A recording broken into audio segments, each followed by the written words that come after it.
اور پھر تمہیں کیا معلوم، جب کوئی بھیگی آنکھیں سختی سے رگڑ کر لمبی سانس کھینچ کر آسمان کی طرف دیکھتا ہے تو وہ ضبط کی کس انتہا پر ہوتا ہے۔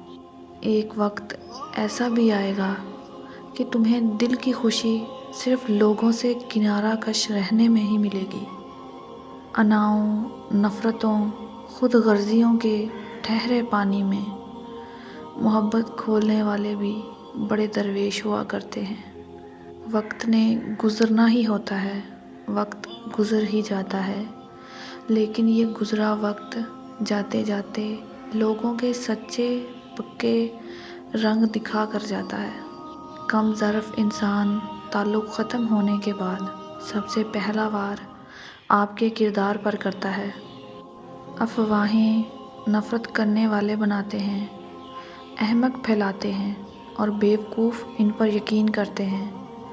ان تینوں میں سے کوئی بھی بننے کی کوشش نہ کریں۔ کسی کو زخم مت دینا، خراشیں زندہ رہتی ہیں۔ زبان سے وار مت کرنا، صدائیں زندہ رہتی ہیں۔ بس ایک کردار ہے جو حشر میں جلوہ دکھائے گا۔ مثالی بن کے رہنا، مثالیں زندہ رہتی ہیں۔ دنیا میں مخلص چیز دھوکہ ہے، جو دل لگا کر دل سے دیا جاتا ہے۔ تلخ لہجے سے وار ہوتے ہیں، ختم جب دلیل ہو جائے۔ زندگی کی حقیقت اتنی ہے، جب انسان سنبھلنے لگتا ہے تب زندگی لڑکھڑانے لگتی ہے۔ جو خود غلط ہے یہی کہے گا فلاں غلط ہے، سو میں غلط ہوں تو کہہ رہا ہوں کہ جہاں غلط ہے۔ لفظوں کا کھیل بھی عجیب ہے، لہجہ بدل جائے تو یہ لفظ تاثیر بدل دیتے ہیں، سمت بدل جائے تو مطلب بدل دیتے ہیں، کردار بدل جائے تو زندگی بدل دیتے ہیں، دل میں اتر جائیں تو خیال بدل دیتے ہیں۔ بڑا عجیب مزاج رکھتے ہیں یہ لفظ، خود وہی رہتے ہیں، انسان بدل دیتے ہیں۔ ایک عربی کہاوت ہے کہ ہر چیز کو دوسرا موقع مل جاتا ہے سوائے اعتماد کے۔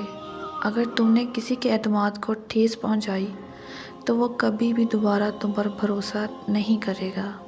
لوگ اس دنیا میں ہر چیز بہتر چنتے ہیں سوائے الفاظ کے، فقط خیال تک بہت حسین ہے دنیا۔ اس سے فرق نہیں پڑتا کہ آپ کتنے قیمتی، کتنے قابل اور کتنے اہم ہیں۔ اگر آپ ناقدروں کے ہاتھ لگے ہوئے ہیں تو آپ بیکار ہیں۔ مجھے کسی چیز نے اتنا نہیں تھکایا جتنا میرے اپنے خیالات نے مجھے تھکا دیا ہے۔